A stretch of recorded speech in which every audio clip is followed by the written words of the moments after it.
Welcome back, everyone. Today we're taking a deep dive into The Lazy Genius Way by Kendra Adachi. A fantastic book. It really is. I have a feeling most of you listening are here because life, well, it's feeling a bit chaotic, right? It happens to the best of us. You want to be productive and get things done, but you also want to actually, enjoy life and savor the good stuff. Yeah, find that balance. Exactly. And that's the beauty of Kendra Adachi's approach. It is. It's all about working smarter, not harder, Not harder. to create more joy in the everyday. Not just the big moments, but the little everyday things. Absolutely, the little joys. And what I really love is that Kendra's not just talking about, do less. It's about doing what truly matters to you, right? Yes, exactly. Prioritizing what really matters. And I think that's such a refreshing take on productivity. It is. It's a welcome shift away from that always be hustling mentality. Oh, tell me about it. That hustle harder message can be so exhausting. It really can. Yeah. And it can leave you feeling burned out, too. Completely burned out. So what Kendra does in her book is she provides this roadmap. That's a good way to put it, a roadmap. A roadmap to help us get more of the right things done and feel good while doing it.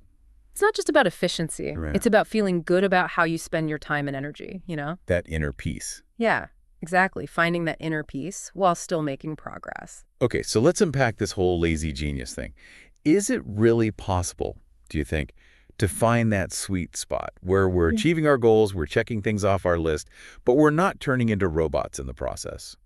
I definitely think it is. Yeah. And Kendra's own story is a great testament to that, Yeah.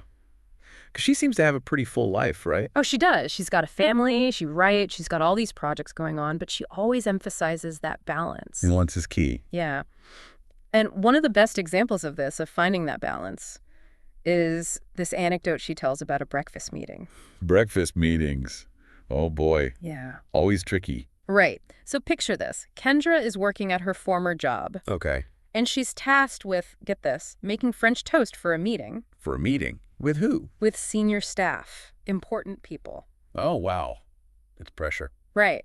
So, of course, she wants to impress. She's ambitious. I can relate to that. So she decides, I'm going to handle this all myself. The planning, the prepping, all of it. Oh, no. I have a feeling this is where things go hilariously wrong. It does. You see, in her quest for perfection, she completely forgets one crucial step. Uh-oh. Don't tell me she forgot the bread. Worse, she forgot to look up the recipe. Oh, Kendra, that sinking feeling when you realize you're totally winging it.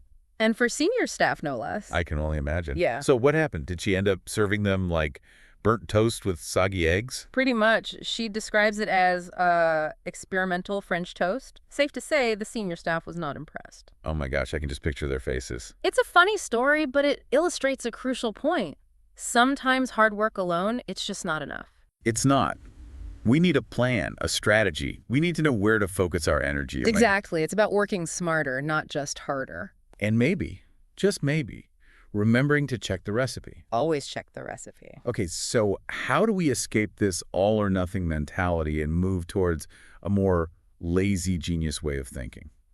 Well, one of the most powerful principles in Kendra's book is the idea of deciding once. Have you ever heard of that? Deciding once. Yeah. It's about recognizing that all those tiny decisions we make throughout the day. You mean like what to wear, what to eat? Exactly. Even those seemingly small choices, they drain our energy. They do. It's like death by 1,000 paper cuts. It really is. It's called decision fatigue. Decision fatigue. Yeah, I definitely experienced that. It's like by the end of the day, my brain is fried. Totally. And Kendra talks about how she used to really struggle with this, especially on Mondays. Mondays are the worst. They can be. It felt like an uphill battle against decision fatigue, I feel that. So what did she do? She started making those small, routine decisions about her Mondays in advance. So like planning her outfits for the week. Exactly. What to wear, what to have for breakfast, her workout, all decided ahead of time. That's so smart. It's like preloading your Monday with those decisions so you can free up mental space for the rest of the week. That's a great way to put it, preloading your Monday. So how do we figure out what's worth deciding once on? Because we can't pre-decide everything, right? Of course not. It's about finding those areas in your life where those small decisions consistently drain your energy. Okay, so things that don't require a ton of creative thinking each time? Exactly. Like your morning routine, maybe your go-to work outfits. Or even just deciding what healthy snacks you'll have on hand. It's about creating those little pockets of autopilot. Exactly. So you can focus your energy on the things that really matter. I'm already feeling lighter just thinking about this. But what about those of us, and I'll raise my hand here, who get a little twitchy at the word routine? I get that. Routines can have a bad rap. They can feel restrictive, like we're on autopilot, you know? I understand. Nobody wants to feel like a robot. No, definitely not. But the lazy genius approach to routines is different. It's about finding what works for you. Not some rigid structure we have to force ourselves into. Precisely. It's about finding your own rhythm. Okay, so routines with a little wiggle room. Yeah. How do we strike that balance? Well, Kendra herself has gone through some pretty major life changes, divorce, remarriage, homeschooling. Wow, that's a lot. It is. And she says that having routines actually helped her through those transitions. It's like having those familiar touch points when everything else feels chaotic. Exactly. It provides a sense of stability. Okay, so routines as anchors, not shackles. I like that. Anchors, not shackles. So how do we create these routines that are actually supportive, not restrictive? Kendra has a 3-step approach. Okay, I'm all ears. Step 1. Start small. Don't try to revamp your entire life overnight. Yeah, small steps. Pick one area, maybe your morning routine or how you wind down in the evening, and start there. Keep it manageable. Exactly. Okay, I can do that. What's step 2? Finding your rhythm. This is about paying attention to your natural energy levels. Oh, that's a good one. When do you feel most focused? When do you need a break? Use that knowledge to structure your day. So work with your natural energy flows rather than against them. Yes, exactly. Brilliant. And the final step. This is the most important one. Stay focused on the goal, not just the steps. It's easy to get caught up in the minutia, right? It is. But routines should serve you, not control you. It's about the why behind the routine, not just checking boxes. You got it. Routines are starting to sound a lot less scary now, Right. It's all about finding that sweet spot. where structure and flexibility can, coexist. Exactly. Creating an environment that supports you, not restricts you. Speaking of creating an environment, this whole everything in its place idea, it's intriguing, but does this mean I have to, become a minimalist and live in a tiny house? Uh-huh. Not necessarily. I mean, tiny houses are cool. They are. I'm just very attached to my stuff. I get it. But the essence of everything in its place isn't about getting rid of everything. It's about being intentional. Intentional about what we keep and how we organize it. Yes, it's about curating your space, making it reflect what truly matters to you. So it's less about deprivation and more about making sure the things we do have are actually adding value to our lives. Exactly. And Kendra offers some really practical habits to help us do this. Okay, like what? Well, one thing she talks about is tackling those clutter hotspots one at a time. You mean like that chair in my bedroom that's become a clothing mountain? Maybe. We all have those areas where things tend to pile up, right? The kitchen counter, that dreaded junk drawer. Oh, the junk drawer, it's a black hole of randomness. But instead of feeling overwhelmed by the entire house, just focus on one small area. The small victories. Exactly. Conquer that junk drawer this week, and then next week, maybe it's a shelf in the closet.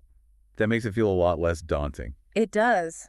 And when you're going through your belongings, ask yourself 3 questions. Okay, hit me with those questions. Do I use this regularly? Do I love it? And does it add value to my life?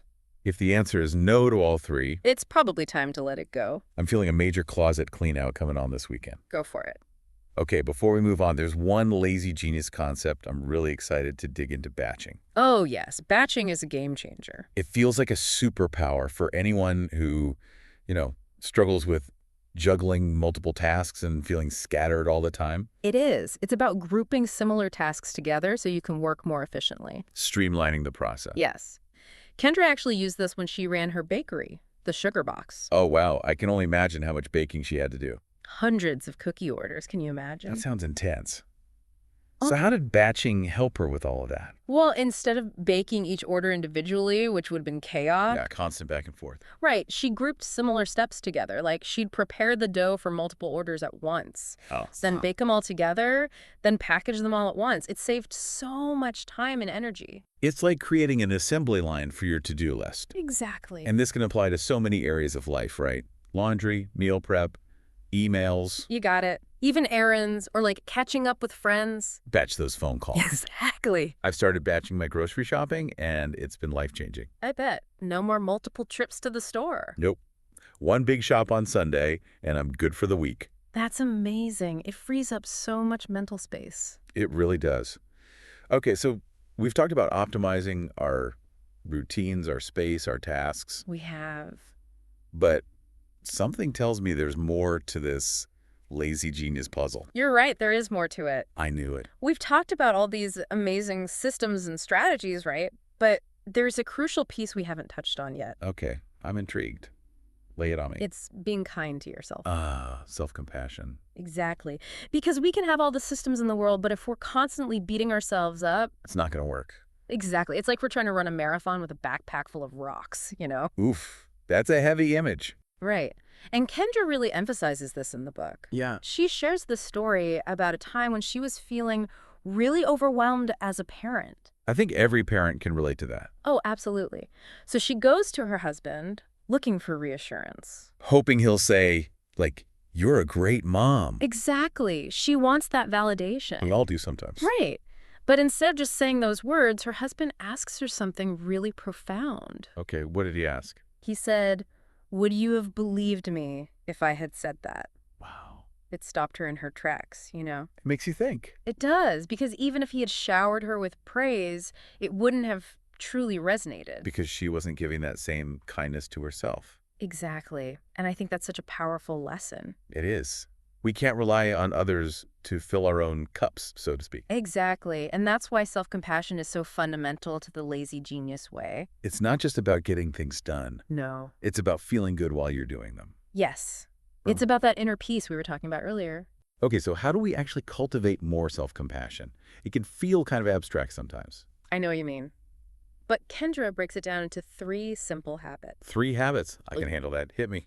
Okay, number 1, value who you are today. Not who we were yesterday, not who we hope to be tomorrow. Exactly. Right now, in this moment, you are enough. It's about accepting ourselves, flaws and all. Yes. And recognizing our strengths too. Celebrate those little victories. Absolutely.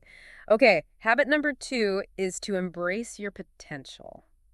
Okay, how do we do that without falling back into that self-criticism trap? It's about recognizing that you are worthy and valuable right now, but there's always room to learn and grow, you know? It's not about settling. It's about approaching personal growth from a place of love. I love that. From a place of love, yeah. And the 3rd habit, celebrate your wins, big or small, acknowledge them. I'm so bad at that. I always just move on to the next thing. I think a lot of us do that. But celebrating those wins, it helps us build that positive self-image, right? It does. It's like giving yourself a little pat on the back and saying, hey, good job. We all deserve a pat on the back every now and then. We do. Okay, so to wrap up our Lazy Genius deep dive, it's not about doing less. It's about doing what matters most. And doing it with more ease and joy. Exactly. It's about being intentional with our time, our energy, and our mindset. It's about creating a life that feels good on the inside and the outside. What a beautiful way to put it.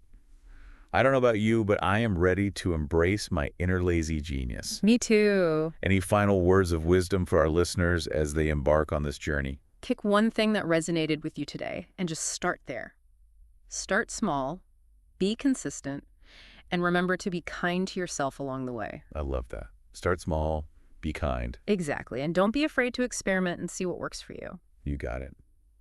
Well, that's all the time we have for today. It flew by. It did. But this is just the beginning of your lazy genius journey. It is. So go forth, embrace the chaos, and remember to give yourself some grace. You deserve it. We'll see you next time for another deep dive.